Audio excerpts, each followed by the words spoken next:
Ireland, you've been helping Ukraine. I've seen that. See, every other country is sending them weapons. Right, that's it. Just rooting for them. Come on, wee man, come on. Here, use that, wee man, use that. I'm not fucking hitting them, fuck that. But Ireland, you're different. You're sending non-lethal aid. So well done. Just sending them boxes of Tato. Try the new Buffalo hunky-dories if you get a chance, lads.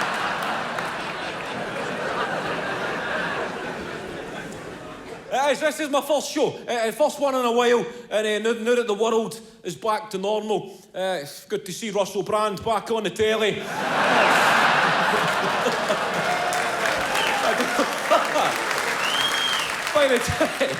By the time this is released, that could be a legal issue. But it did take me back. Sex addiction. Remember that shit we used to celebrate? Creeps. In the turn of the century. I don't just mean celebrities. They used to be fucking everywhere. People coming on daytime telly, opening up about their sex addiction. These guys smarmy. Just like, yeah, I must have betted over 1,000 women, yeah. And you'd have Eamon Holmes sitting with a semi.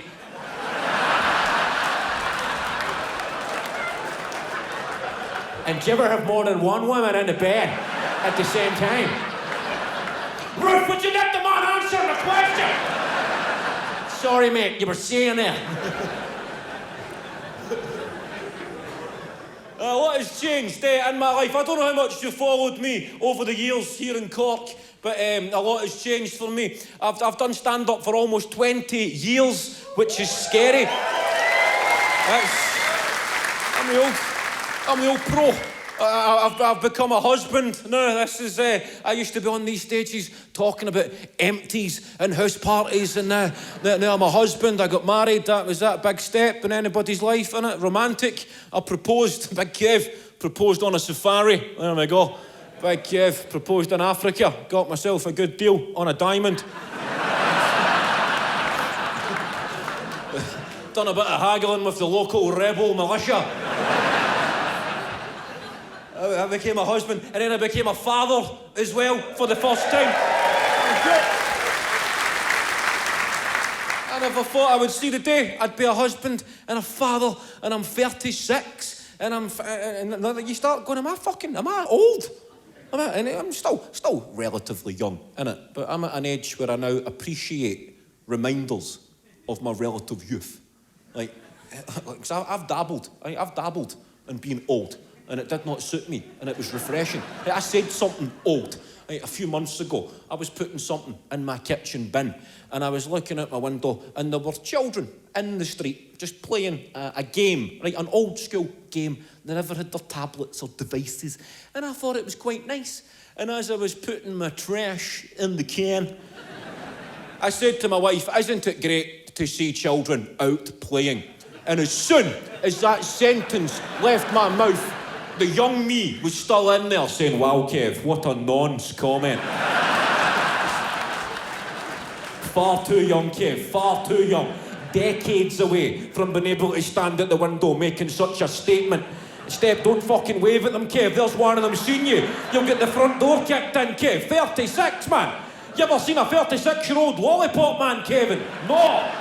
Because it would be arrestable to apply for such a vacancy. I'm still new to the game, still new to the fatherhood game. You need to decide what kind of dad you're going to be. If you're going to take the Dwight York hands-off approach, or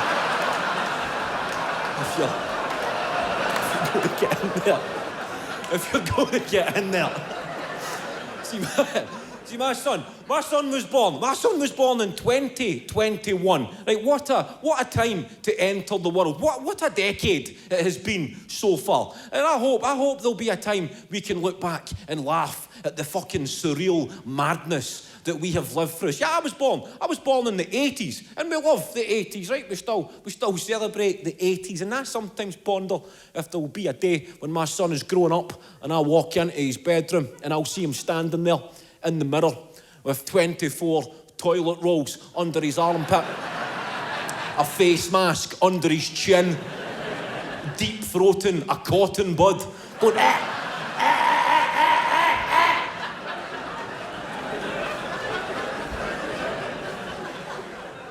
And I'll be saying, where are you going? And he'll be saying, oh, it's a 20s night, Dad, at the Student Union. And this madness will come back. I'll be saying, who's going? Oh, just me and no more than 5 other people from 3 different households. Remember all that shit we lived through? When only 3 households could socialise. Having to be ruthless, planning any social event. Having to break it to your mate who lived on his own.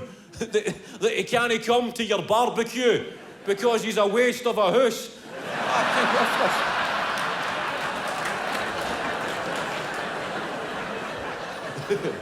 I'll just tell him, sorry, Gary, you're not coming, mate. I can get 4 in there.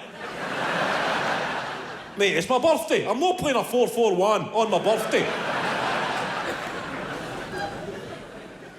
We did live through it. We've got inquiries going on everywhere. Every country's having an inquiry into how COVID was handled. Inquiries worldwide. I don't know if you followed over the UK. We had 2 years under COVID restrictions whilst the House of Commons was like fucking Magaluf. That's what happened. Boris Johnson and them, they were partying the whole way through it. The proper lockdowns as well, April and May 2020, right in the midst of the family quiz, sitting, your head shaved, the whole family, like Marines. Saturday night, iPhones propped up against Yankee candles. How many hearts does an octopus have? The whole time Boris Johnson was on the decks. Order! Order! Whilst we were in supermarkets, forgetting tomato puree, petrified to perform a 3-point turn up a one-way aisle. People glaring at you, my dad's got asthma, you maniac! That way!